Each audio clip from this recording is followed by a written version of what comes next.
this is your forecast for May 2016. I'm really happy to be able to do this forecast for you because it's your birthday. So I want to wish you a very happy birthday and just give you the details of the month and what you're actually going to be working with and what you're likely to experience. So the first thing is that 2 of your personal planets are in retrograde. Mercury, the planet of communication, is retrograde from the 28th of April until the 22nd of May in your sign of Taurus in your first house. Okay, so you may feel a little bit like you're not yourself, like you're your usual self, and you may feel like there's this annoying niggling feeling that something's a little bit off. You don't need to delve into that too deeply, it's just Mercury in retrograde. The other personal planet that's in retrograde is Mars, and that's retrograde from the 17th of April until the 29th of June.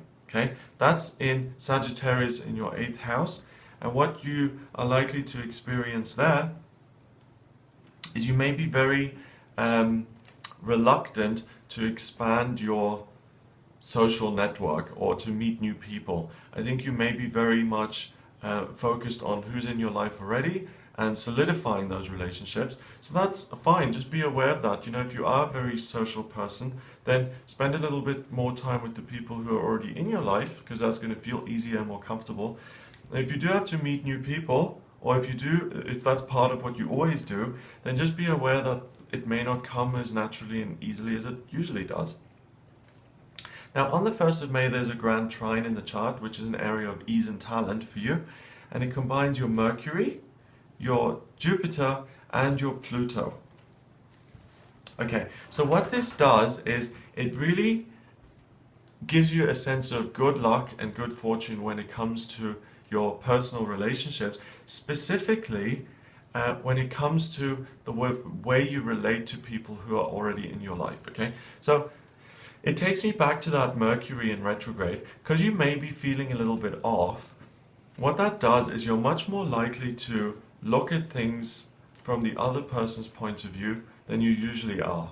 And this especially relates to your family relationships. If there's someone that you just never get on with, or if there's a relationship that's always been troubled and difficult, this month it's very likely that you can see things from their point of view, and that the penny drops and it's like, aha, okay, I finally understand what they're going on about. This grand trine pretty much stays there all month. Okay, so this is an ability that you have for the duration of May.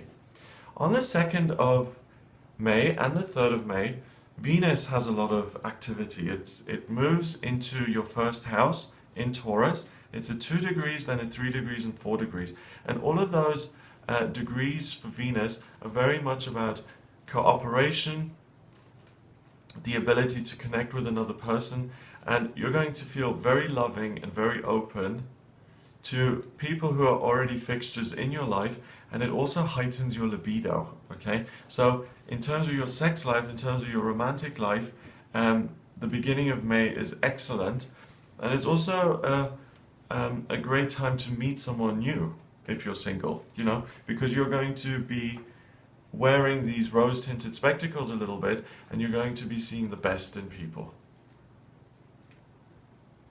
You know, it's a real choice that we have. We can either have friends and people in our life and judge them by the best qualities they exhibit, or to judge them by the worst, okay? And regardless of where you are with that, at the beginning of May, you're very likely to look out for and to be more aware of the good things and the good qualities that other people have.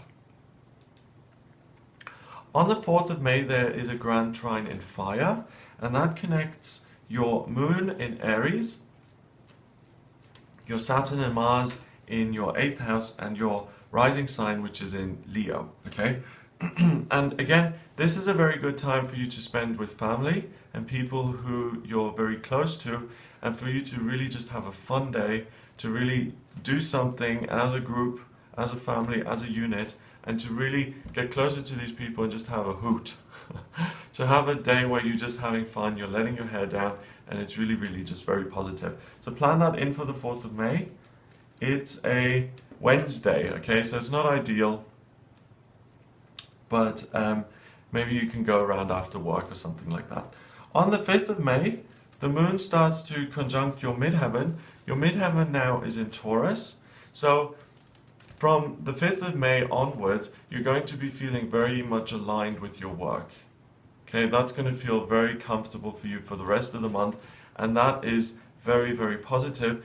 The moon in Aries here is giving you energy, and it's giving you kind of the ability to be a leader and to have new ideas that you want to implement. Okay, so the 5th of May is a great time for you to actually do that, to make a new suggestion, to be the team leader, to actually put yourself forward, take a risk. If you do that, it'll pay off. The new moon occurs on the 6th of May. You're going to love this because the new moon is in Taurus, and the new moon is when the moon is totally black and it pulls energy in. Because it's pulling in your energy, you're going to feel very, very aligned within yourself, and it will mitigate that Mercury retrograde a bit, okay? So you're going to feel at ease, you're going to feel like you're in love with your life, you're going to feel like you feel good about yourself, you're comfortable in your own skin, and you love the people around you and the work that you do. So the 6th of May is kind of like your birthday present, because your well-being is going to be through the roof, and you'll get 10 out of 10 for well-being. You'll just feel very comfortable in your own life and things being on your terms. Moving forward then, the next day, the 7th of May, sees the sun and the moon kind of move away from each other a little bit, and Mercury kind of dips into the middle of that. It retrogrades in between them. This is a day where there's potential misinformation that could throw you off a bit and could get you down from this cloud of well-being and comfort. Make sure you're going to be affected by this strongly because Mercury is in your sign, okay? So there's potential for you to hear something wrong or to get the wrong end of the stick, and really just double, triple check on the 7th of May, and don't make big decisions. So if someone tells you that they heard through the grapevine that your friend said this about this and that, then really just be very much careful about that kind of thing around the 7th. Jupiter is the lucky planet of good fortune, and that's currently in Virgo this year. And that kind of works for you because it's another earth sign. You're an earth sign as well. And it spends quite a long time in retrograde. It spends pretty much 4, 5, 6 months of the year in retrograde, but today it goes forward. Okay, so the practical actions you take from the 9th of May onwards, especially in your romantic life, especially in your life when it comes to your children, your partner, your family unit, good luck is now on your side. And it's okay to take more risks, or it's okay to kind of try and shape things in a way that works for you, and you start to be much luckier in that aspect of life. On the 10th of May, the moon starts to trine Neptune for one day only, and you're going to be massively psychic on this day, even if you don't have a psychic bone in your body, which isn't true anyway because we're all psychic to some degree. You're going to tap into that on this day, and it will allow you to get in touch either with a past life and to get a gift from this past life, which will explain a phobia or a hang-up that you've got in this lifetime, or you will get a message intuitively, emotionally, that when implemented will allow you to realize a hope and a dream in your life. Okay, so it's a very mystical, magical day, but the strongest element is earth, so you feel comfortable with it. You're an earth sign, okay? So it's not freaky, it's not scary, it's not like, okay, I've got some weird message, what am I supposed to do with it? It's going to feel very practical and you'll be able to use it. So another birthday present for you here. On the 12th, there's a T-square in your chart, which is an area of motivation, and it opposes Jupiter and Neptune, and it comes together with Saturn. The good luck and positive vibes that you've got with your family, the dream fulfillment and wish fulfillment that you had on the 10th, now becomes a permanent fixture almost in your life. And I would suggest that you spend as much time as you can with the people who are already in your life. And it's weird advice that I'm giving you, because I'm telling you to be more insular. I'm telling you to focus on people who are already in your life, and I'm not like that. I think it's always a good time to meet new people. I think we're all one, we're all connected, so there's no need to put walls in place and block things off. But what I'm saying is that you have a real gift and talent for people who are already in your life to have wonderful times with them. So really focus on those people and have fun and make those relationships even tighter and closer. If you have a choice between, do I go out and meet new people, or do I have a good time with my friends who are already in my life and who've been with me for years, and spend time with those people. Doesn't mean that you never meet anyone new again, but it's just that this month, the biggest benefits you get are from those who are in your life already. On the 13th of May, the moon is in Leo and it's on your ascendant in the 4th. So again, this is a fabulous day for having fun and feeling a sense of joy and enthusiasm when it comes to your family. So I really don't see any big negative emotions, any crises here on the horizon for you when it comes to your family life. I see wish fulfillment, I see past disappointments being healed, I see great understanding, I see joy, I see love, I see connection. So fabulous time for you family-wise. On the 14th, the moon is now in Virgo, and it starts to square Saturn until the 17th of May. So for 3 days. Okay? Let me just double check that I'm telling you that right. So on the 14th, the moon is in Virgo and it squares Saturn. And that energy lasts until the 17th of May. Okay, so that's what I mean. Okay, so what this does is the moon in Virgo makes you feel very practical, and it makes you feel like you're able to make good decisions. And basically, this 3-day period is a great time to do a spring clean when it comes to the people in your life, and to overcome any things that have put a downer on your relationship. Okay, and to really build security and strength. So if you've got a friend and you've been friends for 10 years, okay, but there's something that you argued about a year ago or 2 years ago and it's never been resolved, and it's just kind of made the relationship a little less close, then it's a good time here in the middle of May to be done with that once and for all. Because you're going to see things very clearly, and you can also see things from the other person's point of view and get rid of it once and for all.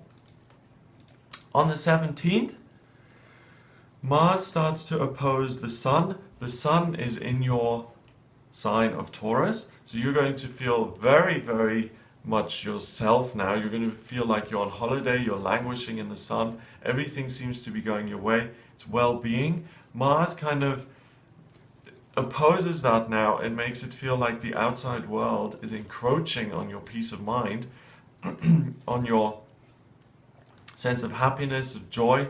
The way to deal with that on the 17th is not to build walls and to say, uh-oh, you know, the doors are closed, you're not welcome here, stay away. It's to embrace whatever comes up in your life, to work with it. Nothing can rob you of your peace, and the only thing that could is if you really shut yourself off. So as you can see, there's a bit of a contradiction going on here this month. The fact that you feel very positive and close around the people who are nearest and dearest to you, and not to spend that much time meeting new people. But then what I'm saying as well is that the outside world will feel a bit threatening, and that you shouldn't shut yourself off. You should embrace whatever demands your attention. Okay? So it makes sense when you look at it that way. Certainly you can deal with the outside world, but it's not going to feel as comfortable and as easy as it usually does. But that doesn't mean you need to bury your head in the sand and completely ignore what's going on. You can still deal with it.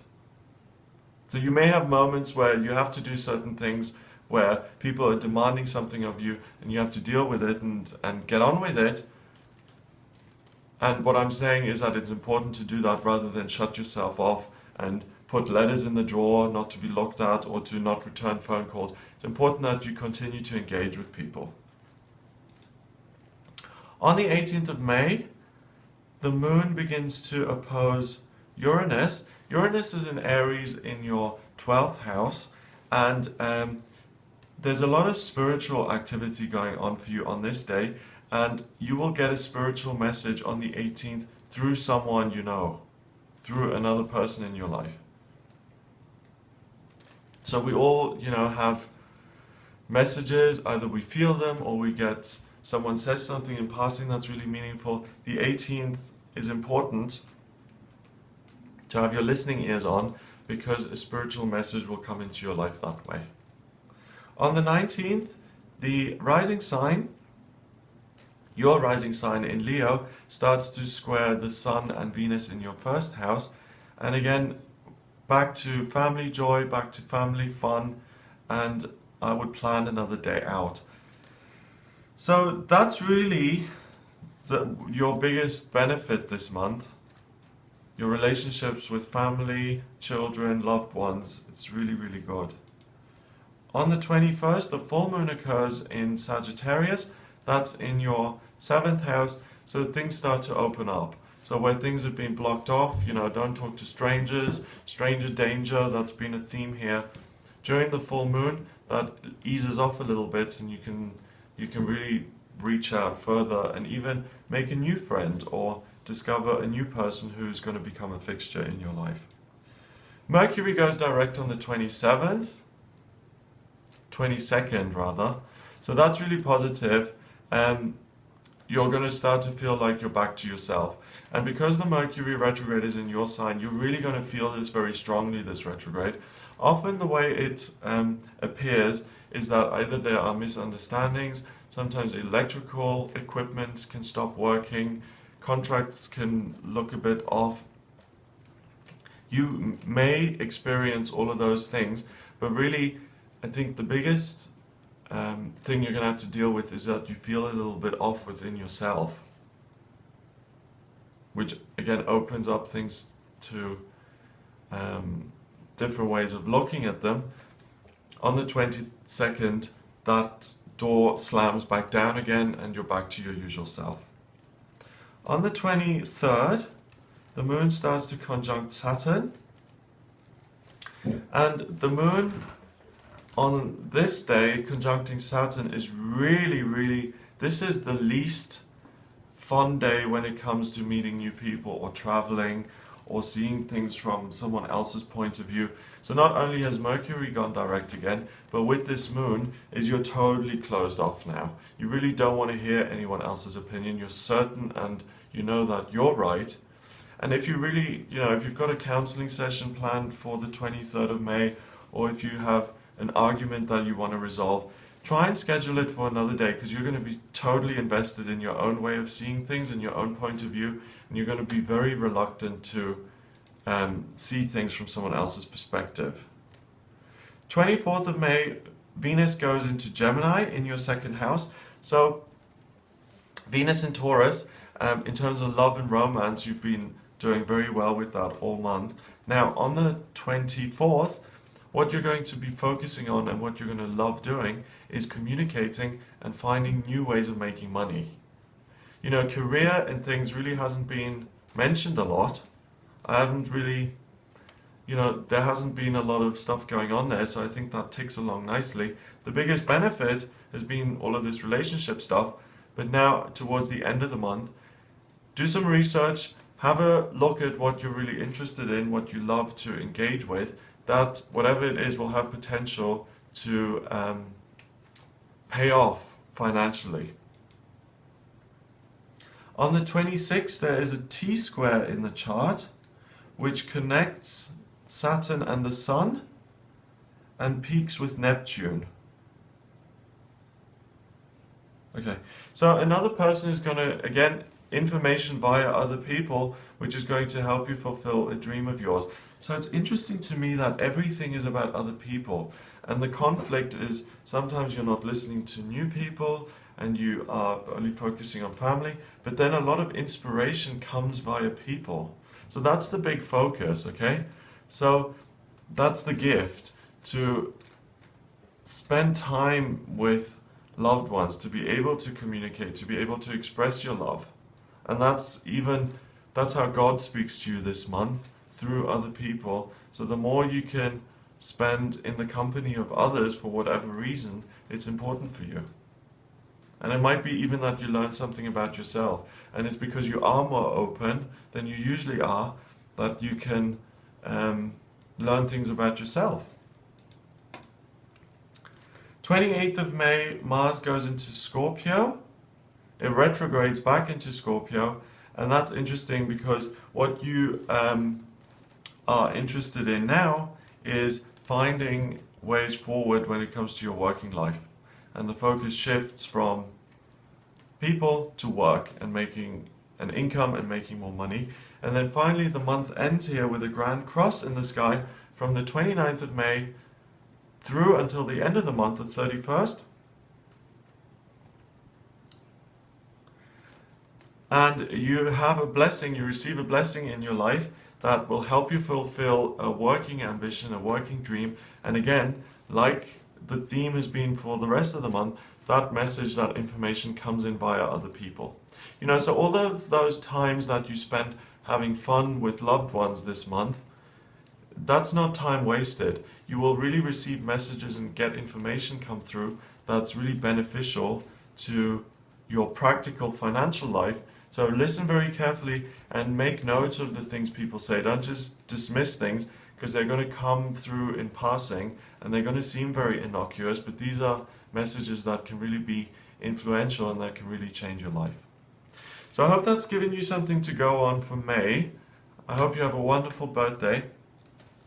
If you'd like a private reading with me, please get in touch via my website. It's gregoryscott.com. Click on the readings tab and you'll see the types of readings that I offer. And remember, this is a forecast for all Tauruses. So it's anyone born during that 30-day period. So of course, it's going to incorporate a lot of themes. And your personal reading is going to take your day of birth, your time of birth, and your place of birth into account. And it's going to be far more specific. So if you do want a private reading, get in touch. Please remember to subscribe to the channel and I'll speak to you next month.